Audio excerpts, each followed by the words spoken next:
There is such a powerful symbol that it itself is the magical synthesis of the entire symbolic framework of esotericism, alchemy, hermetism, and any strength you can seek.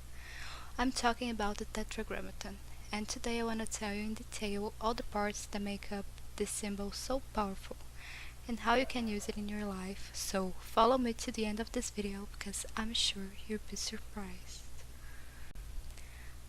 Hello, it's an honor to have you guys here with me again, and for you who's watching this video, I already asked you to subscribe down here, leave a like and comment so I know what you're thinking of the channel. Now come on, that today's subject is very special. We're gonna talk about the Tetragrammaton, this amulet that brought me many different visions within this world of magic, of practices.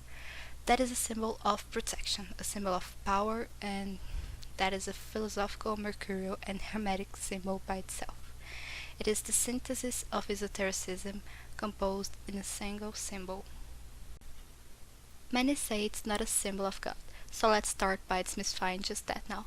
The Tetragrammaton, in that very word, Tetragrammaton, already invokes the idea of the name of God. So it's kind of a misinformation of people to say that the tetragram is not a divine name, because going back to the origins in Aramaic Hebrew, we have a name said by the people of Israel that would be the unpronounceable name of God. Some call Jehovah, others Yahweh, and each people will have a different name to this unpronounceable name of God. But the fact is that it is composed of 4 Hebrew letters, and it's said that it is yhwh.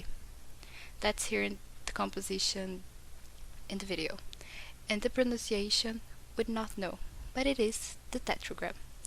And what would be a tetragram within that view? We gotta understand that it is an acronym, like NASA. NASA is an acronym for a larger word, and the tetragram is just that, an abbreviation of God's name. And the abbreviation is these 4 letters that we commented on here. So when you look at the tetragram, you're going to notice a big 5-pointed star, which represents at first the pentagram. Why isn't it the Pentagrammaton? Because it's not just the pentagram, it's all the tetragram represented symbolically within the esoteric magic symbols.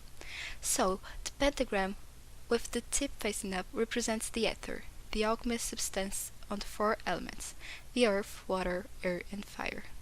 And there is a 5th element, that is the substance that gives life, that animates material things.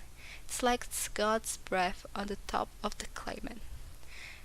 This breath of God is the 5th essence, the vital energy itself. Within the tetragram we'll have the chin side, the yhwh, that turns into Yeshua, which is the name of Christ in Hebrew. That way we see that the symbolism of the pentagram will represent precisely the 5th elemental essence, or even within the Vitruvian figure of Leonardo da Vinci. We can fit it as the perfect human being in our divine mind. The next symbol that we'll see within this unpronounceable name of God, within this most magical symbolism, is precisely the eyes of Jupiter.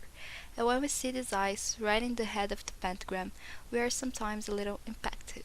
If you do some meditations on top of it, you will understand much more deeply what I'm telling you.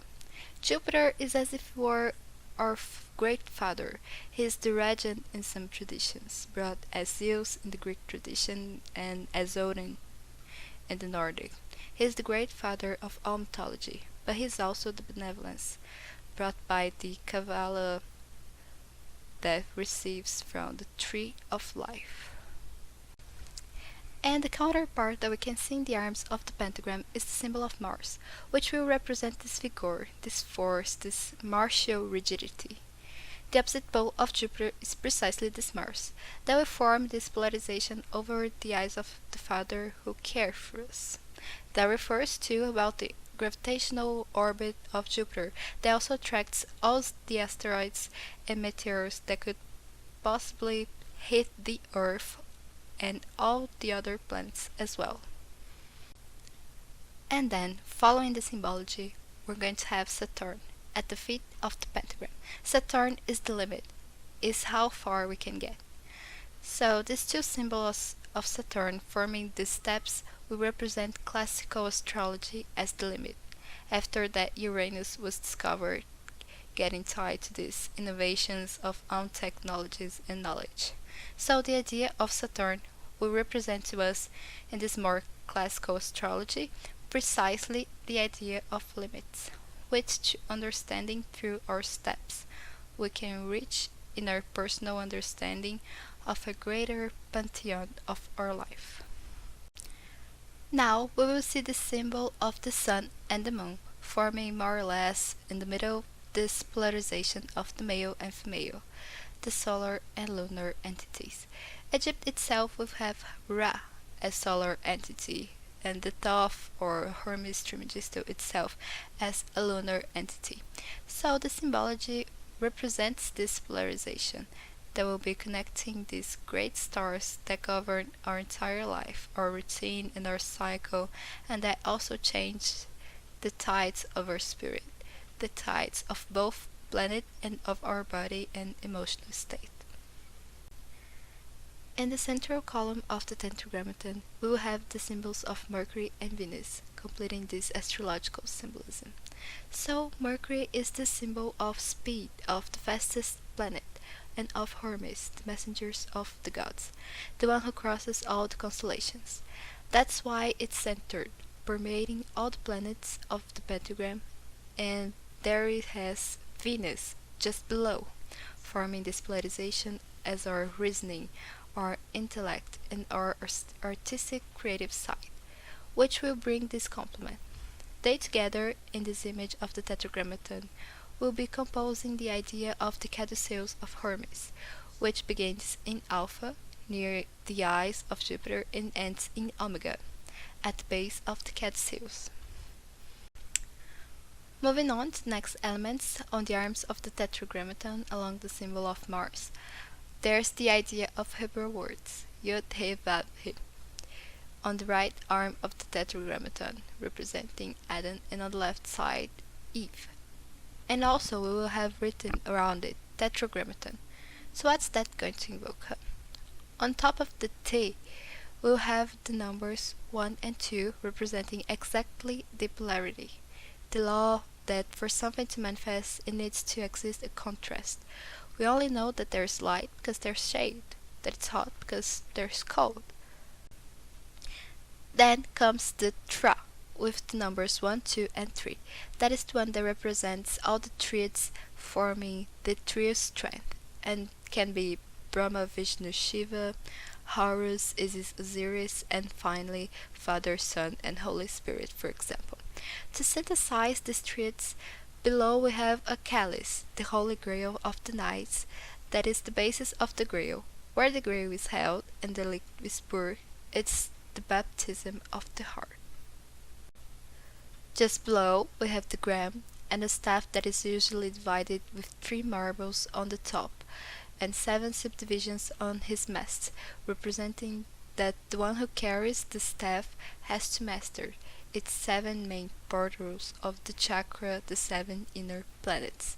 The scepter is the one that accompanies, who gives support for the hermit's step, for the one who seeks truth and wisdom, being fundamental to the true make.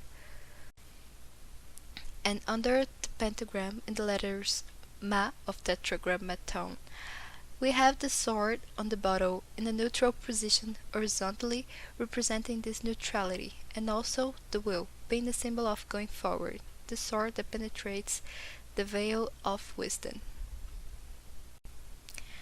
And now, to finish, we have Tom. We will have an hexagram representing the pentacle of the make, the very synthesis of the 5th essence, forming a 6th essence. The hexagram, or the Star of David, is a triangle up and a triangle down, representing the form duality. So this perfect cycle represented in this alchemical journey is expressed in the small details in this Tetragrammaton. It is obvious that we're not here wanting to exhaust the esoteric significance of the symbol so magnificent, because each person, through meditation on it, will find a different meaning. And for everyone who has this desire to achieve true initiation, this conversation with our guardian angel, the Tetragrammaton is a great key. It is important to remember that it's not enough for you to listen to me here. To find this information, you need to experience. So I want you to get off this video, open this image of the Tetragrammaton and meditate deeply on it. So guys, I hope you enjoyed the video. Like it and share with our brothers and sisters who are in this world of magic.